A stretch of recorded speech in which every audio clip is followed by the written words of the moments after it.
안녕하세요. 워런 버핏처럼 매일 신문을 박전무와 함께 읽으면서 투자의 고수가 됩시다. 오늘 9월 14일 목요일 순서입니다.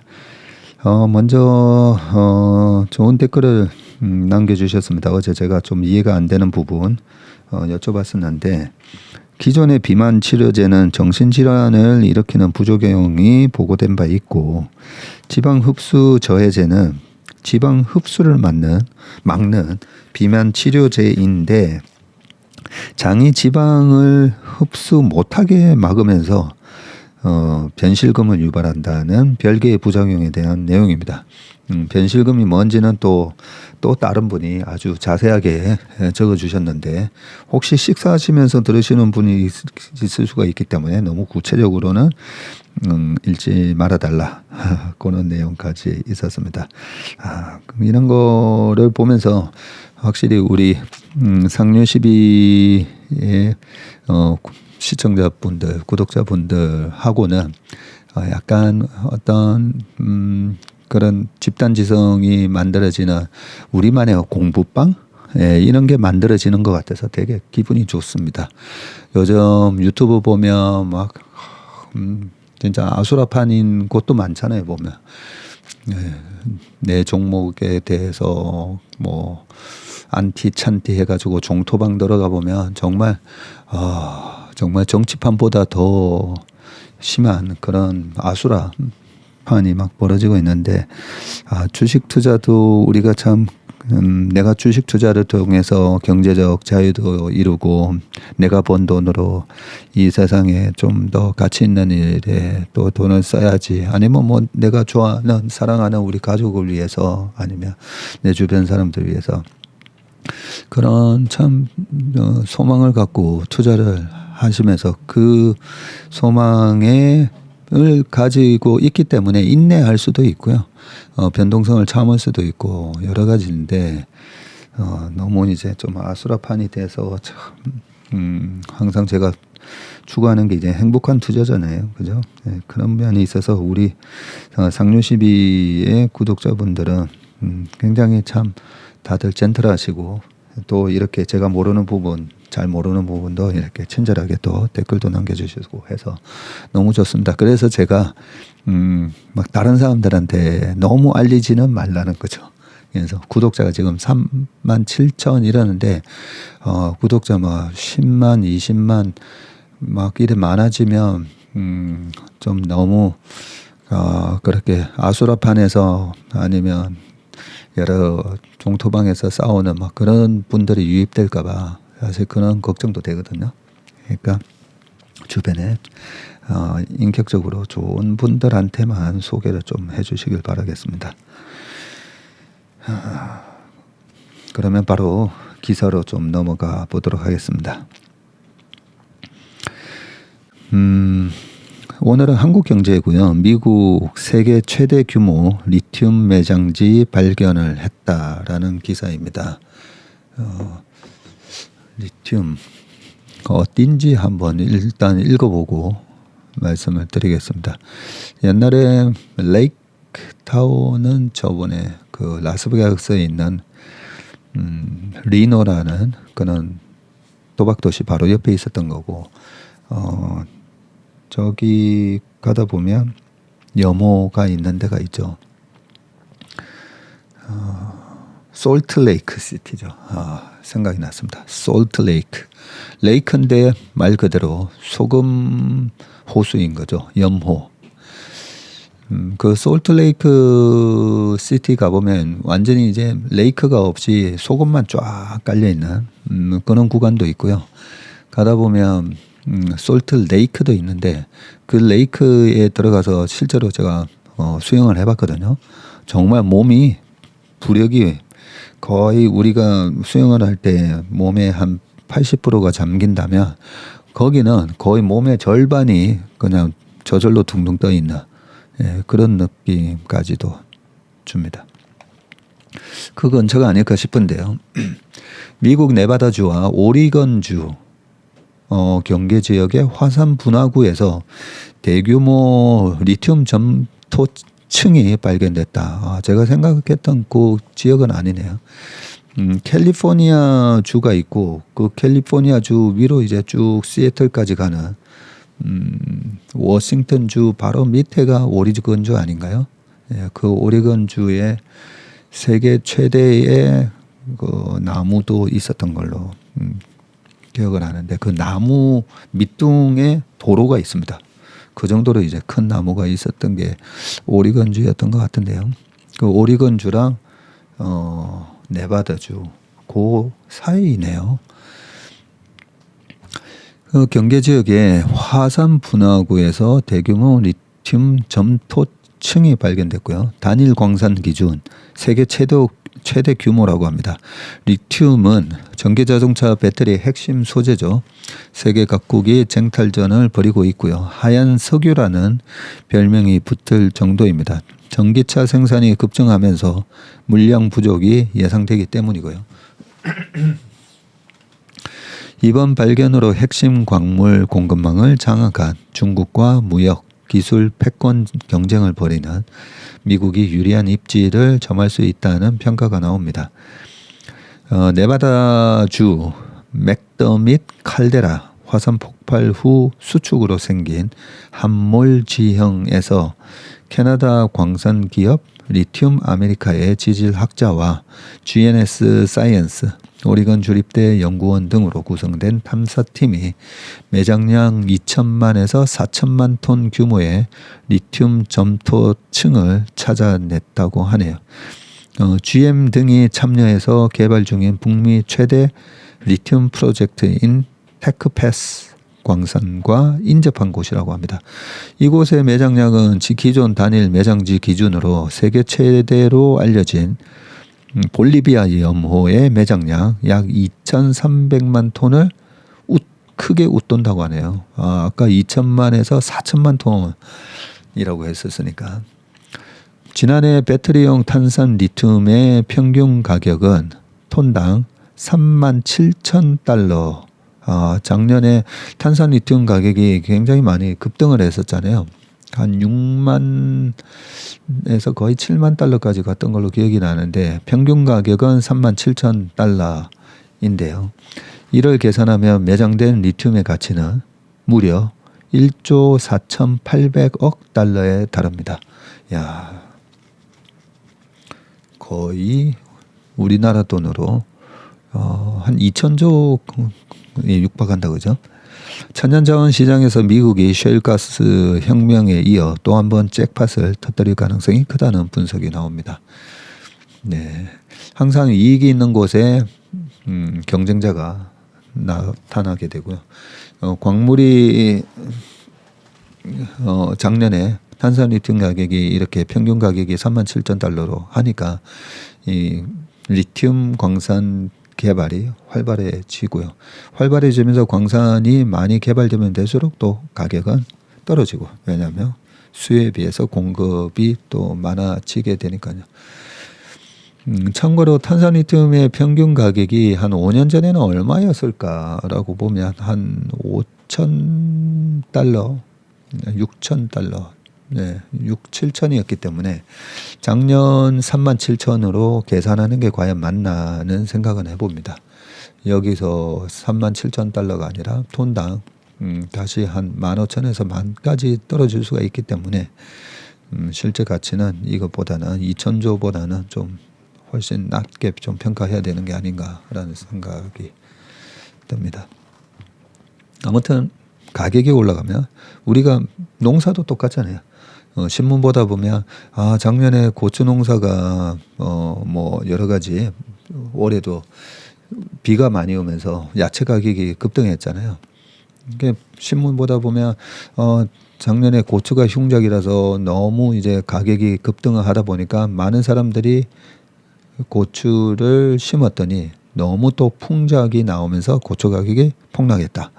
뭐 고추뿐만 아니라 배추 뭐 등등 해가지고 그죠. 감자도 한 번씩, 양파도 그렇죠. 네, 그런 것처럼 이 광물도 거의 뭐 똑같습니다. 네. 농작물처럼 뭐 1년 단위로 왔다 갔다 하지는 않지만 쇼티지가 되면 가격이 급등을 했다가 또 공급이 늘어나면 또 가격이 떨어지기도 하고 예, 그렇습니다. 그 다음에 두 번째는요, 소득이 5천만 원에서 4억이 3억 4천만 원, 50년 만기 주담대 한도를 확 줄인다라고 돼 있습니다. 50년 만기 주담대가 나와서 와, 이제는 우리나라도 30년 모기지 아니라 50년 모기지면 집 사는데 돈이 없어서 집을 사지 못하는 사람들이 훨씬 이제 좀 쉽게 집을 살 수 있는 여건이 마련됐다라는 생각을 했는데요. 50년 만기 주담대 한도 대폭 줄인다. 금융당국 대출 급증에 긴급 처방.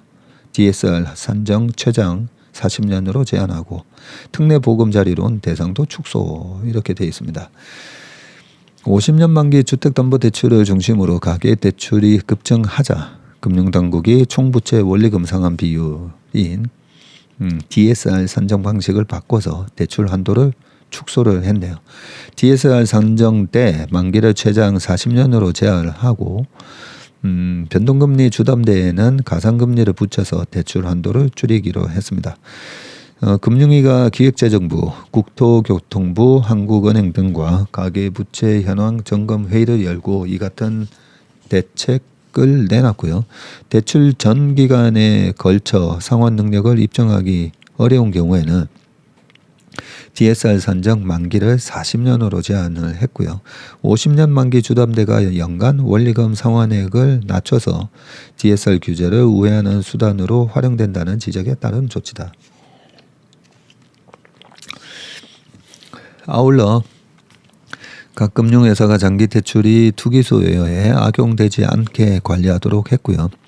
다주택자의 대출 한도가 줄어들 수 있다는 뜻인데 다만 차주별로 상환 능력이 명백히 입증이 되면 50년 만기 대출을 받을 수 있게 했다고 합니다. 주담대 한도를 더 줄이겠다는 계획도 밝혔고요. 변동금리 대출은 향후 금리 상승 가능성 등을 감안해서 더 엄격한 수준의 DSR 규제가 이루어질 수 있도록 일정 수준의 가상금리를 적용하는 스트레스 DSR 제도를 도입할 방침이라고 하네요.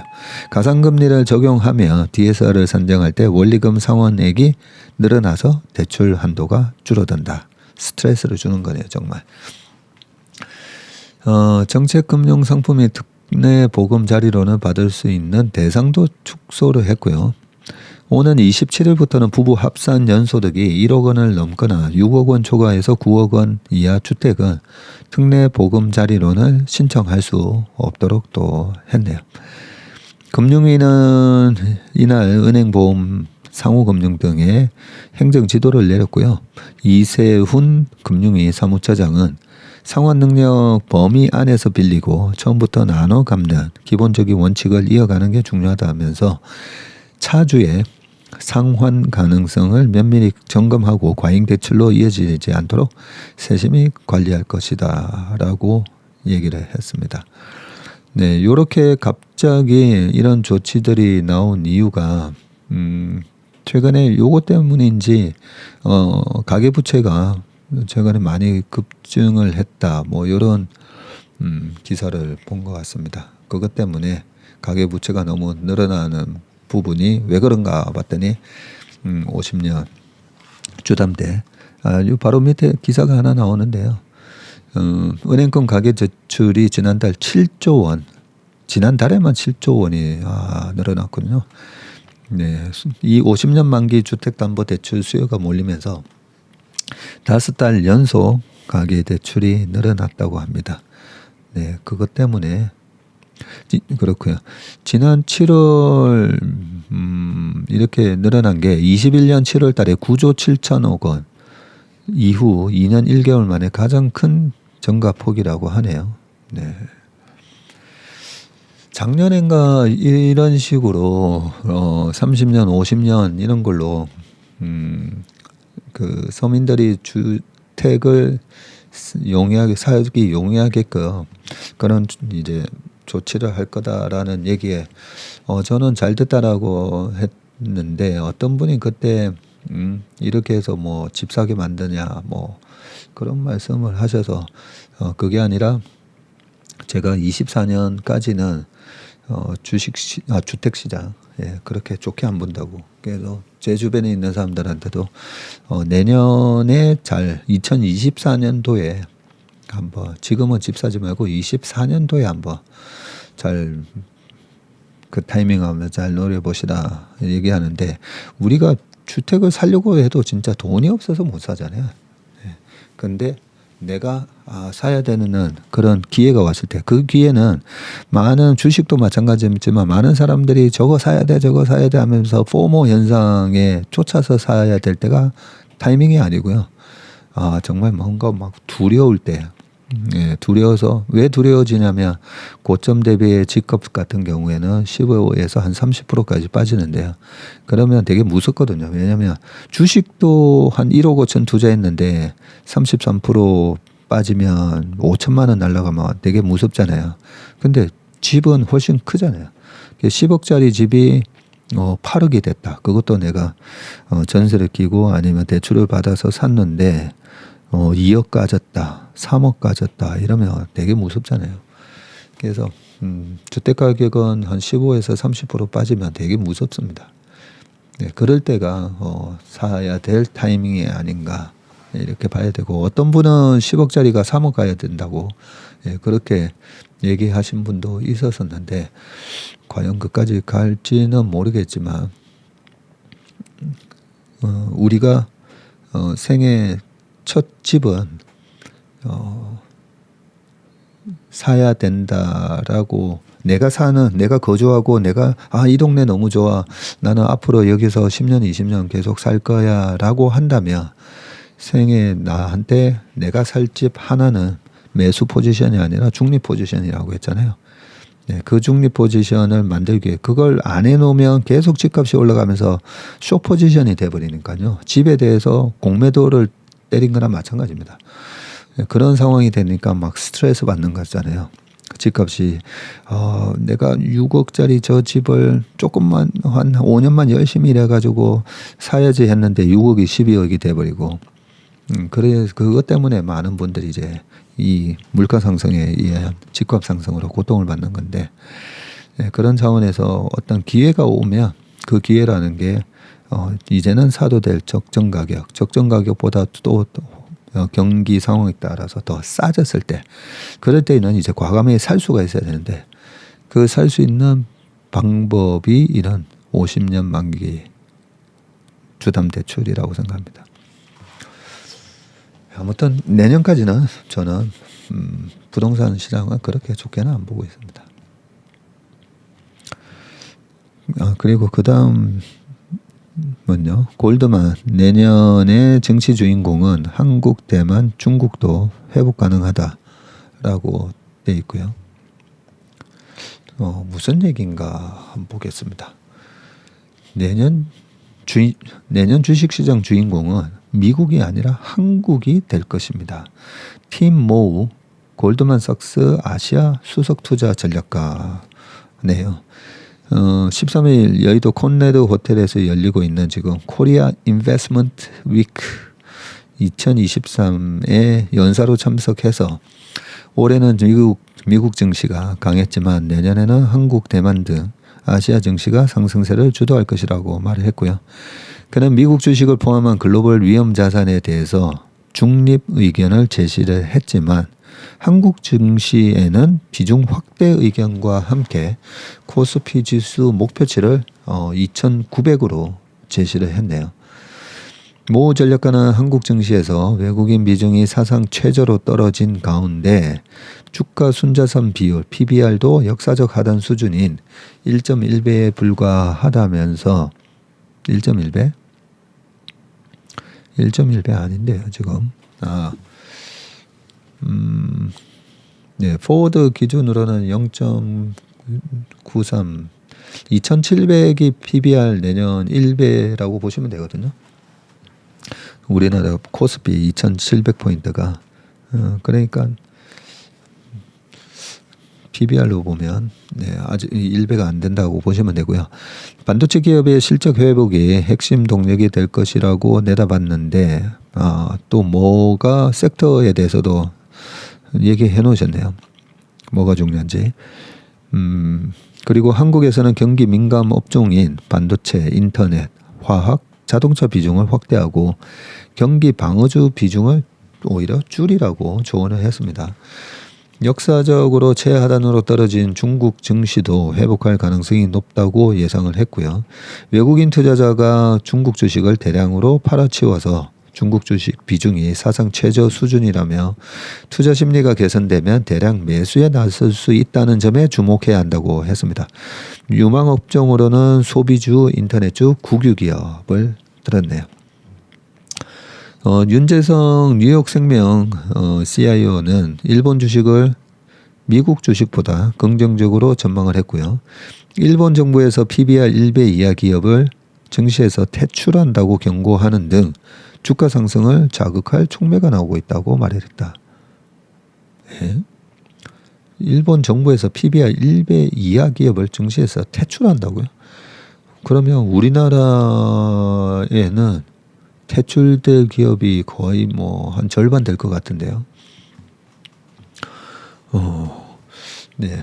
디비아 만키카르 S&P 글로벌 ESG 마켓 부문 대표는 기후변화에서 투자 기회를 찾으라고 강조를 했고요. 향후 10년간 기업들의 최대 리스크는 기후 문제가 될 것이라면서 현재 수준의 탄소 배출이 지속된다면 글로벌 국내 총생산 GDP의 4%가 매년 사라지는 만큼 그 영향을 살펴야 한다라고 얘기를 했습니다. 일단 골드만삭스가 한국에 대해서 이렇게 긍정적으로 평가한 거는 상당히 중요합니다. 상당히 이 골드만삭스, JP 모건, 모건 스탠리 이런 기관들이 사실 오피니언 리더라고 보면 되고요. 골드만삭스 이런 데서 브릭스 뭐 이렇게 네이밍을 만들면 그게 한동안 꽤 가죠. 한동안. 그러면서 골드만삭스가 뭐 다 잘하는 건 아닌데 항상 골드만삭스를 제가 또 약간 이렇게 의심의 눈초리로 보는 게 너무 과한데 더 과하게 갈 거라는 리포트가 한 번씩 나오거든요. 한 번씩. 유가가 147불 갔던 2008년도에 그때 200불 갈 거다는 리포트가 나오고 한 3개월 뒤부터 유가가 큰 폭으로 빠져가지고 한 7, 8개월 그 리포트 나온 지 한 7, 8개월 지나고 나서 40불이 깨졌었습니다.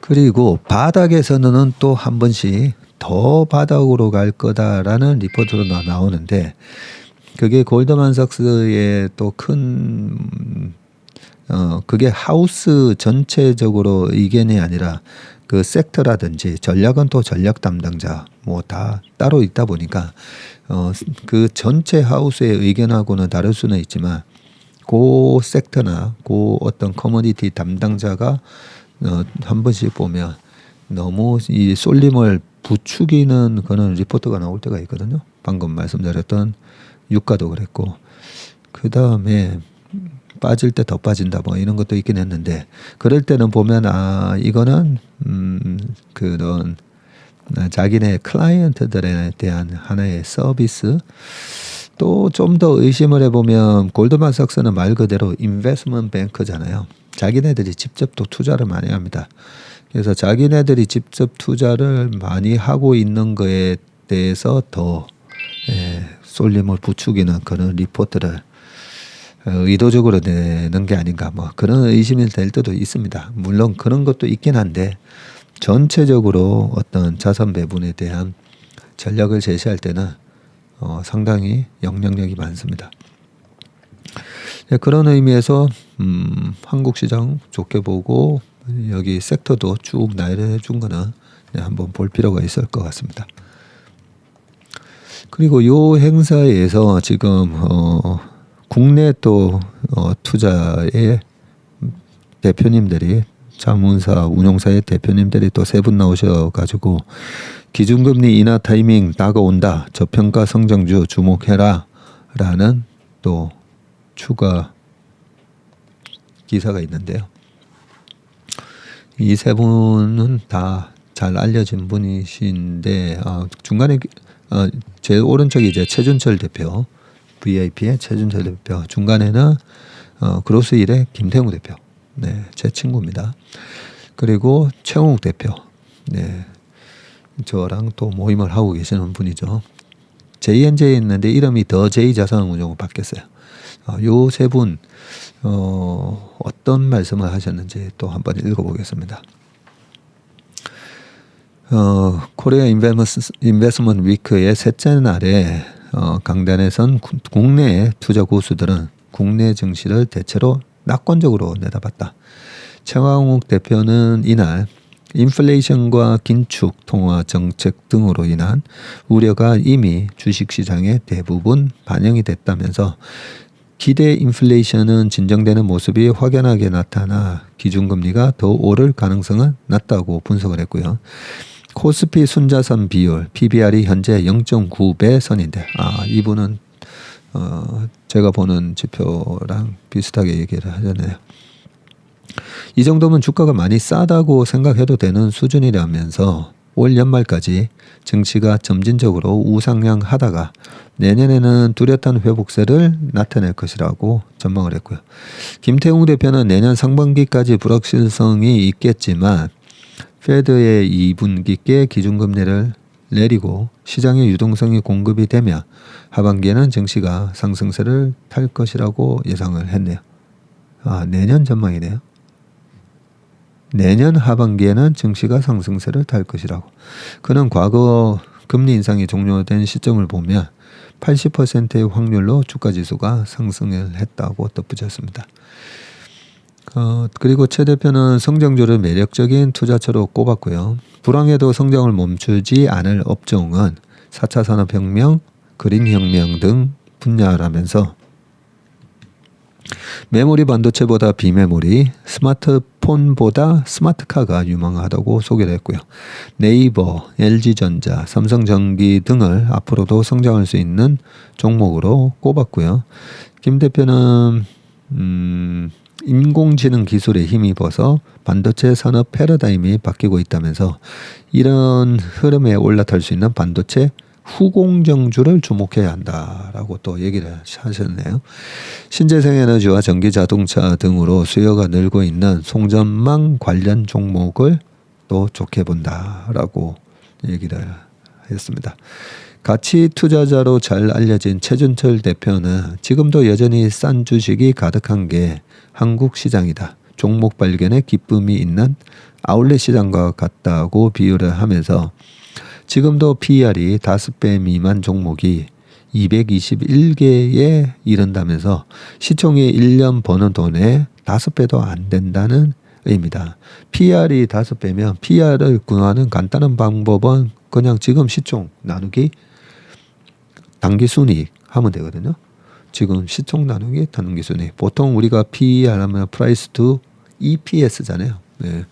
EPS인데 주당 순이익을 지금 주가로 하는데 간단하게는 그냥 지금 시총이 얼마지 해가지고 40조인데 4조 번다. 그러면 10배가 되는 거죠.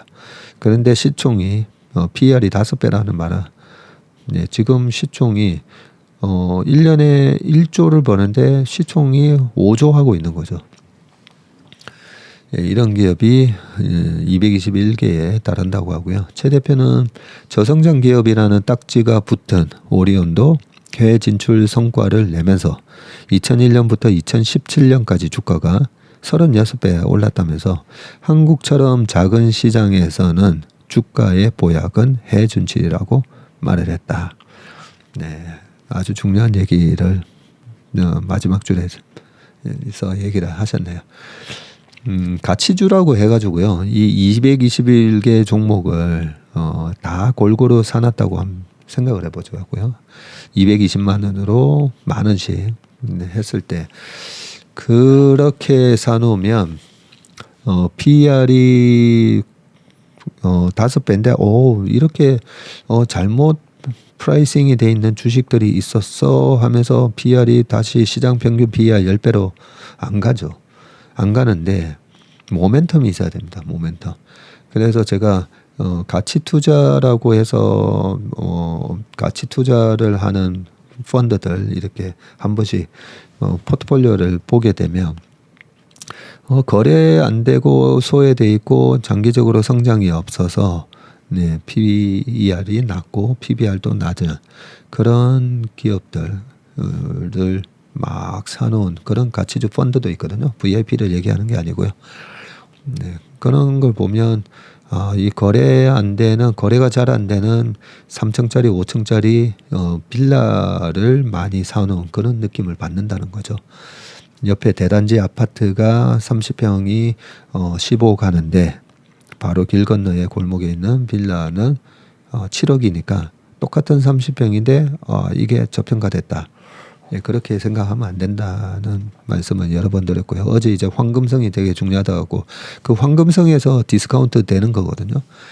예, 그런 측면에서 언제 사야 되냐면 그 빌라를 언제 사야 되냐면 그 일대가 재개발이 된다라는 모멘텀이 살 때 딱 사는 게 제일 좋은 거죠. 그죠? 네. 그래서 이런 가치 영역에 있는 주식들도 한 번씩 잘 봐야 되는데 17배 2017년까지 오리온이 36배 올랐다고 했잖아요. 36배가 중간중간에 오르다가 또 나중에 또 많이 빠졌습니다. 마지막 불을 뿜기 전에 많이 빠졌는데 어떤 열풍이 있었냐면 웰빙 열풍이 불면서 우리나라에 2008년 이후 9년, 10년, 11년, 12년 요때까지 경기도 썩 좋지 않은데 우리나라 소득이 이제 좀 올라오면서 웰빙 열풍 때문에 라면도 안 먹고 과자도 안 먹고 그때 제가 읽었던 책 중에 하나가 롯데제과에서 그런 과자 개발하셨던 분이 책을 썼다. 우리 아이에게 과자를 주느니 담배를 줘라. 이 책 그런 책들이 막 유행하고 또 여러 가지 KBS나 SBS 이런 데서 환경의 역사 그리고 음식에서 여러 가지 색소가 들어가는 음식을 먹었을 때 여러 가지 알레르기 반응이라든지 그런 프로가 한창 이제 건강에 대한 관심이 많아서 오리온부터 농심 주가가 그때 되게 많이 빠졌었어요. 빠졌는데 그러니까 어떻게 보면 재개발 지역이 저기는 이제 앞으로 좀 살기 힘들어. 낙후됐고 골목도 막 좁고 차 다니기도 힘들고 막 그런 이미지로 이래 떨어지다가 재개발이 되는 거죠. 막 재개발 그 일대 전체가 재개발이 되면서 완전히 바뀌는 그런 모멘텀이 뭐가 있었냐면 2011년도에 중국 요커들이 우리나라에 200만 명 들어오다가 2016년도에 800만 명 들어왔다 했잖아요. 들어와서 막 우리나라의 과자나 우리나라의 음식을 먹고 사는 것뿐만 아니라 그때 당시에 2015년, 16년 보면 중국에서 오리온 초코파이를 쌓아놓고 생일잔치 생일 축하합니다. 막 노래도 부르고 그죠?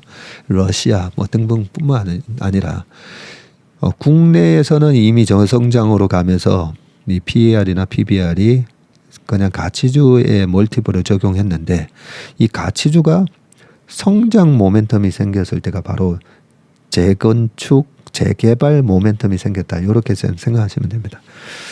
그 기업이 우리나라 내수의 가치주가 그러면 이 재개발, 재건축의 그런 모멘텀이 뭐지?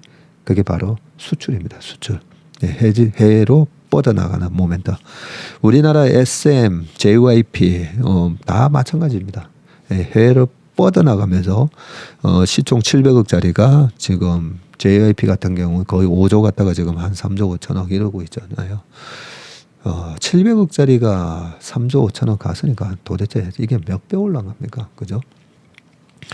그런 모멘텀이 전부 다 해외 진출 모멘텀이라는 거죠.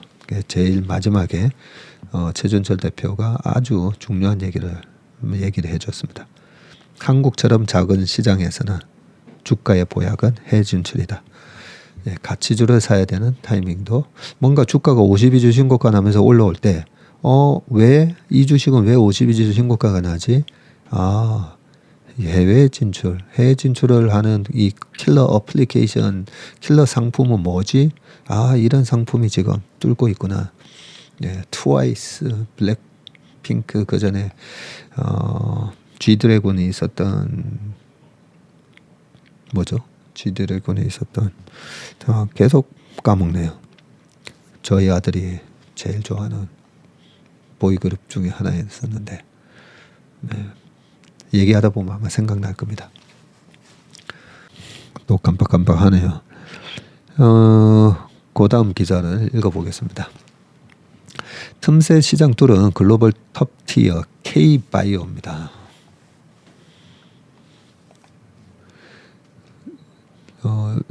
여기도 이제 코리아 인베스트먼트 위크에 참여하신 기업들이네요. 기업들인데 바이오 기업들입니다. 항체 약물 접합체 ADC, 그리고 피하주사 SC 제형, 인터루킨 7 제제 등 바이오 기업의 대표님들이 많이 나오셨네요. 국내 기업들이 세계 선두권에 바짝 다가선 바이오 기술들인데 대한민국 바이오 투자 컨퍼런스 부대 행사로 열렸다고 합니다. 글로벌 대형 제약사와의 공동개발, 기술 거래 등으로 러브콜을 받고 있는 국내 바이오 기업 사례가 소개가 됐고요. 국내 바이오계 창업 1세대인 김용주 레코캠 바이오 대표와 박순재 알테오젠 대표도 연사로 나서 2030년 세계 톱티어로 오르겠다는 포부를 밝혔습니다. ADC는 신약 개발 분야에서 최근 가장 잠깐만요. 그 그룹이 빅뱅인가요? 빅뱅의 빅뱅 맞나요? 빅뱅이었던 것 같아요.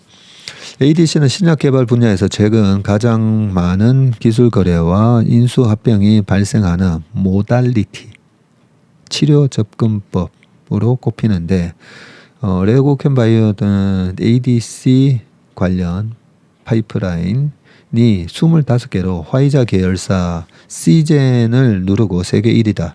이 시젠이 우리나라에 상장되어 있는 시젠 아닙니다. 그리고 일본 다케다 제약, 미국 암젠 등 12국가 54억 달러의 기술 수출 성과도 거뒀고요. 김용주 대표는 우리가 시가총액 기준으로는 세계 3위인데 그래요? 세계 3위예요? 진정한 1위가 되려면 파이프라인 확보가 유일한 길이라면서 기존 연간 2개인 신약 후보 물질 개발을 4개에서 5개로 확대해서 5년 내에 최대 20개를 확보하겠다고 말했습니다. 그러면서 2030년 세계 1위 ADC 회사가 되는 목표를 예상보다 조기 달성할 수 있을 것 같다고 덧붙였네요. 알테오젠은 정맥 주사를 자가 주사가 가능하도록 SC 제형으로 전환하는 데 필요한 기술, 인간 히알루로니다제 분야 세계 선두권이고요. 박순재 대표는 히알루로니다제 테르가제를 올해 말 식약처 허가를 받아서 2024년부터 한국을 시작으로 세계 시장에 출시할 예정이라고 밝혔습니다. 이 제품은 히알루론산 필러의 부작용 치료나 안과 수술 보조제 그리고 통증 완화의 용도로 사용될 전망이라고 하고요. 네오이뮨텍은 암세포나 감염세포와 싸우는 인체 내 면역세포를 돕는 인터루킨 7 제제 분야에서 세계 선두권 기술력을 자랑을 하는데요. 양세환 네오이뮨텍 대표는 이날 방사능 사고에 따른 급성 방사선 증후군 치료제로 활용될 전망이고요. 미국의 국방부 항공우주국 등과 공동 개발 중이라고 했습니다. 그는 췌장암에도 높은 효능을 보여서 기술 수출 가능성이 크다고 덧붙였는데요. 이병건 GI 이노베이션 회장은 34조 원 규모인 세계 알레르기 시장 공략을 위해서 기존 치료제 노바티스 졸레오보다 효능과 안정성이 뛰어난 신약 후보 물질을 소개했네요. 그는 일본 제약사들과 기술 수출을 논의 중이라면서 연내 기술 수출 계약 체결을 기대하고 있다고 했습니다.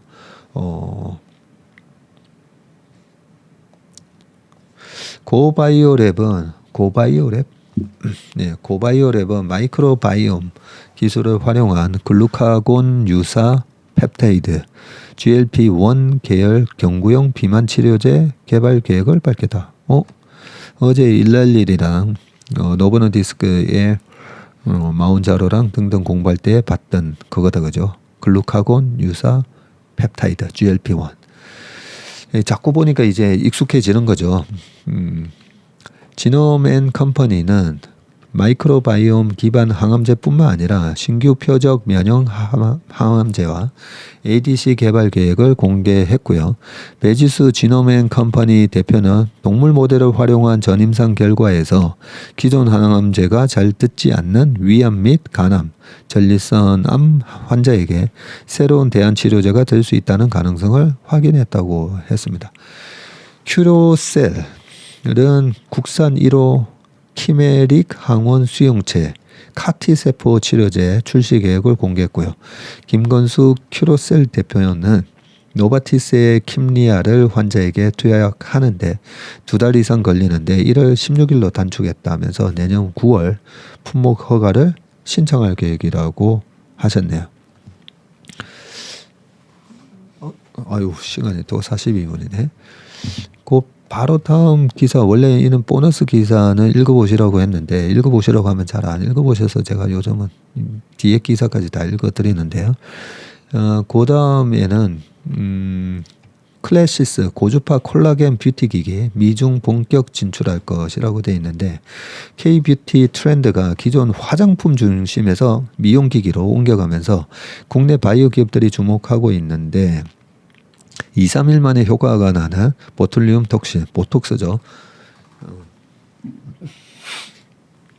그리고 피부 탄력을 높여주는 콜라겐 분비 유도 장비 등이 글로벌 시장에서 관심을 보이는데 남정선 제테마 대표는 출처가 보장된 균질을 기반으로 원가 경쟁력 있게 보톡스를 생산하는 중이라면서 내년 국내 판매 허가가 날 것으로 예상한다. 현재 시판되는 대부분의 보톡스는 주입 후 일주일에서 한 달 뒤 효과가 나타나는 A타입인데 제테마는 국내 기업 중 유일하게 사흘 안에 효과가 나타나는 E타입 보톡스 균질을 보유하고 있다. E타입은 전임상이 완료된 단계이며 2029년 시장에 선보이는 것이 목표.